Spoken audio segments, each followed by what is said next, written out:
السلام علیکم۔ آج ہم پڑھیں گے اصحاب کہف۔ اصحاب کہف کون تھے، ان کی تعداد کتنی تھی، وہ کتنا عرصہ سوتے رہے اور ان کے نام کیا ہیں۔ ان عظیم لوگوں کے بارے میں دلچسپ اور عجیب کہانی۔ حضرت عیسیٰ علیہ السلام کے آسمان پر اٹھا لیے جانے کے بعد عیسائیوں کا حال بے حد خراب اور نہایت ابتر ہو گیا۔ لوگ بت پرستی کرنے لگے اور دوسروں کو بھی بت پرستی پر مجبور کرنے لگے۔ خصوصاً ان کا ایک بادشاہ دقیانوس تو اس قدر ظالم تھا کہ جو شخص بت پرستی سے انکار کرتا تھا اس کو قتل کر ڈالتا تھا۔ اصحاب کہف شہر افسوس کے شرفاء تھے جو بادشاہ کے معزز درباری بھی تھے، مگر یہ لوگ صاحب ایمان اور بت پرستی سے انتہائی بیزار تھے۔ دقیانوس کے ظلم و جبر سے پریشان ہو کر یہ لوگ اپنا ایمان بچانے کے لیے اس کے دربار سے بھاگ نکلے اور قریب کے پہاڑ میں ایک غار کے اندر پناہ گزین ہوئے اور سو گئے، تو 300 برس سے زیادہ عرصے تک اسی حال میں سوتے رہ گئے۔ دقیانوس نے جب ان لوگوں کو تلاش کروایا اور اس کو معلوم ہوا کہ یہ لوگ غار کے اندر ہیں تو وہ بے حد ناراض ہوا اور فرط غیظ و غضب میں یہ حکم دیا کہ غار کو ایک سنگین دیوار اٹھا کر بند کر دیا جائے تاکہ یہ لوگ اسی میں مر جائیں اور وہی غار ان لوگوں کی قبر بن جائے۔ مگر دقیانوس نے جس شخص کے سپرد یہ کام کیا تھا وہ بہت ہی نیک دل اور صاحب ایمان آدمی تھا۔ اس نے اصحاب کہف کے نام، ان کی تعداد اور ان کا پورا واقعہ ایک تختی پر کندہ کر کے تانبے کی صندوق کے اندر رکھ کر دیوار کی بنیاد میں رکھ دیا اور اسی طرح کی ایک تختی شاہی خزانے میں بھی محفوظ کرا دی۔ کچھ دنوں کے بعد دقیانوس بادشاہ مر گیا اور سلطنتیں بدلتی رہیں، یہاں تک کہ ایک نیک دل اور انصاف پرور بادشاہ جس کا نام بیدروس تھا تخت نشین ہوا، جس نے 68 سال تک بادشاہ شان و شوکت کے ساتھ حکومت کی۔ اس کے دور میں مذہبی فرقہ بندی شروع ہو گئی اور بعض لوگ مرنے کے بعد اٹھنے اور قیامت کا انکار کرنے لگے۔ قوم کا یہ حال دیکھ کر بادشاہ رنج و غم میں ڈوب گیا اور وہ تنہائی میں ایک مکان کے اندر بند ہو کر خداوند قدوس عز و جل کے دربار میں نہایت بے قراری کے ساتھ گریہ وزاری کر کے دعائیں مانگنے لگا۔ یا اللہ عز و جل کوئی ایسی نشانی ظاہر فرما دے تاکہ لوگوں کو مرنے کے بعد زندہ ہو کر اٹھنے اور قیامت کا یقین ہو جائے۔ بادشاہ کی یہ دعا قبول ہو گئی اور اچانک بکریوں کے ایک چرواہے نے اپنی بکریوں کو ٹھہرانے کے لیے اسی غار کو منتخب کیا اور دیوار کو گرا دیا۔ دیوار گرتے ہی لوگوں پر ایسی ہیبت و دہشت سوار ہو گئی کہ دیوار گرنے والے لرزہ براندم ہو کر وہاں سے بھاگ گئے اور اصحاب کہف بحکم الہی اپنی نیند سے بیدار ہو کر اٹھ بیٹھے اور ایک دوسرے سے سلام و کلام میں مشغول ہو گئے اور نماز بھی ادا کر لی۔ جب ان لوگوں کو بھوک لگی تو ان لوگوں نے اپنے ایک ساتھی یملیخا سے کہا کہ تم بازار جا کر کچھ کھانا لاؤ اور نہایت خاموشی سے یہ بھی معلوم کرو کہ دقیانوس ہم لوگوں کے بارے میں کیا ارادہ رکھتا ہے۔ یملیخا غار سے نکل کر بازار گئے اور یہ دیکھ کر حیران رہ گئے کہ شہر میں ہر طرف اسلام کا چرچا ہے اور لوگ اعلانیہ حضرت عیسیٰ علیہ السلام کا کلمہ پڑھ رہے ہیں۔ یملیخا یہ منظر دیکھ کر محو حیرت ہو گئے کہ الہی یہ ماجرا کیا ہے کہ اس شہر میں تو ایمان و اسلام کا نام لینا بھی جرم تھا، آج یہ انقلاب کہاں سے اور کیوں کر آ گیا۔ پھر یہ ایک ناب بنائی کی دکان پر گیا اور کھانا لینے کے لیے دقیانوس زمانے کا روپیہ دکاندار کو دیا جس کا چلن بند ہو چکا تھا، بلکہ کوئی اس سکہ کو دیکھنے والا بھی باقی نہیں رہ گیا تھا۔ دکاندار کو شبہ ہوا کہ شاید اس شخص کو کوئی پرانا خزانہ مل گیا ہے، چنانچہ دکاندار نے ان کو حکام کے سپرد کر دیا اور حکام نے ان سے خزانہ کے بارے میں پوچھ گچھ شروع کر دی اور کہا بتاؤ خزانہ کہاں ہے۔ یملیخا نے کہا کہ کوئی خزانہ نہیں ہے، یہ ہمارا ہی روپیہ ہے۔ حکام نے کہا کہ ہم کس طرح مان لیں کہ روپیہ تمہارا ہے، یہ سکہ 300 برس پرانا ہے اور برسوں گزر گئے کہ اس سکہ کا چلن بند ہو گیا اور تم ابھی جوان ہو، لہذا صاف صاف بتاؤ کہ عقدہ حل ہو جائے۔ یہ سن کر یملیخا نے کہا کہ تم لوگ یہ بتاؤ کہ دقیانوس بادشاہ کا کیا حال ہے۔ حکام نے کہا کہ آج روئے زمین پر اس نام کا کوئی بادشاہ نہیں ہے۔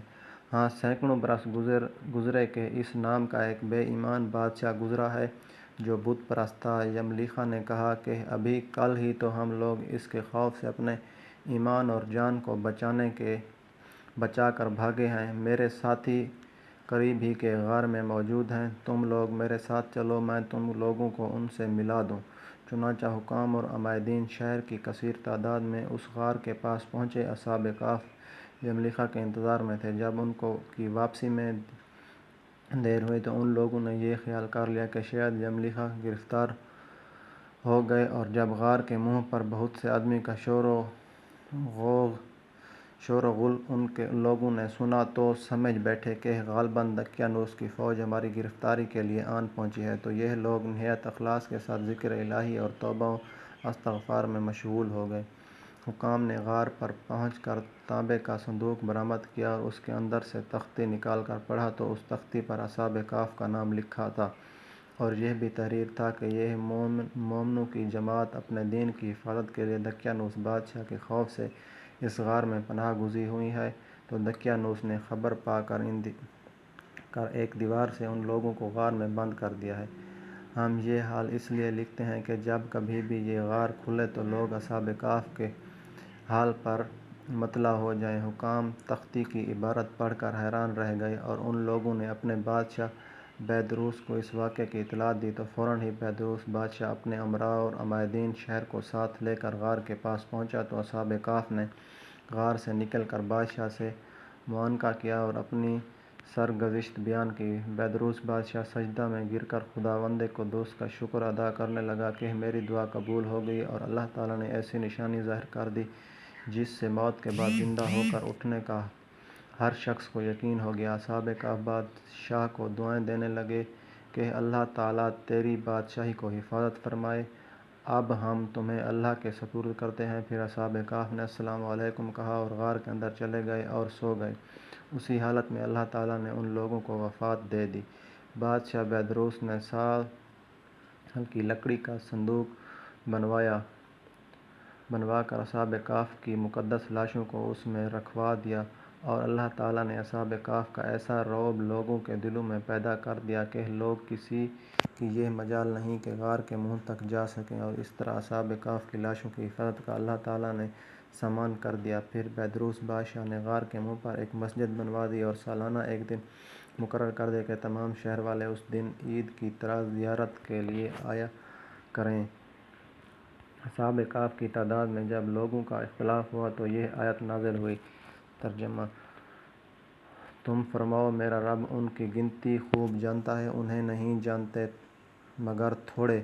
حضرت عبداللہ بن عباس رضی اللہ عنہ نے فرمایا کہ میں انہی کم لوگوں میں سے ہوں جو اصحاب کہف کی تعداد کو جانتے ہیں۔ پھر آپ نے فرمایا کہ اصحاب کہف کی تعداد 7 ہے اور آٹھواں ان کا کتا ہے۔ قرآن مجید میں اللہ تعالیٰ نے اصحاب کہف کا حال بیان فرماتے ہوئے ارشاد فرمایا: کیا تمہیں معلوم ہوا کہ پہاڑ کی کوہ اور جنگل کے کنارے والے ہماری ایک عجیب نشانی تھے؟ جب ان جوانوں نے غار میں پناہ لی، پھر بولے اے ہمارے رب، ہمیں اپنے پاس سے رحمت دے اور ہمارے کام میں ہمارے لیے راہ یابی کے سامان کر۔ تو ہم نے اس غار میں ان کے کانوں پر گنتی کے کئی برس تھپکا، پھر ہم نے انہیں جگایا کہ دیکھیں دو گروہوں میں کون ان کے ٹھہرنے کی مدت زیادہ ٹھیک بتاتا ہے۔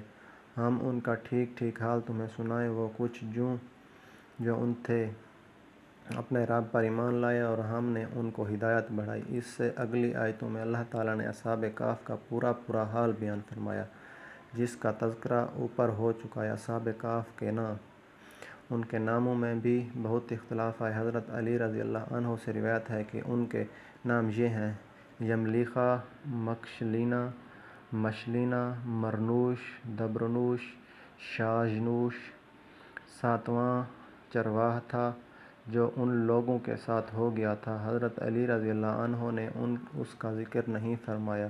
اور ان لوگوں کے کتے کا نام قطمیر تھا، اور ان لوگوں کے شہر کا نام افسوس تھا، اور ظالم بادشاہ کا نام دقیانوس تھا۔ اور تفسیر ساوی میں لکھا ہے کہ اصحاب کہف کے نام یہ ہیں: مکث، ملینا، یملیخا، تونس، نیونوس، ساریانوس، زونوانس، فلسطینوس۔ یہ آخری چرواہے تھے جو راستے میں ساتھ ہو لیے تھے، اور ان لوگوں کے کتے کا نام قطمیر تھا۔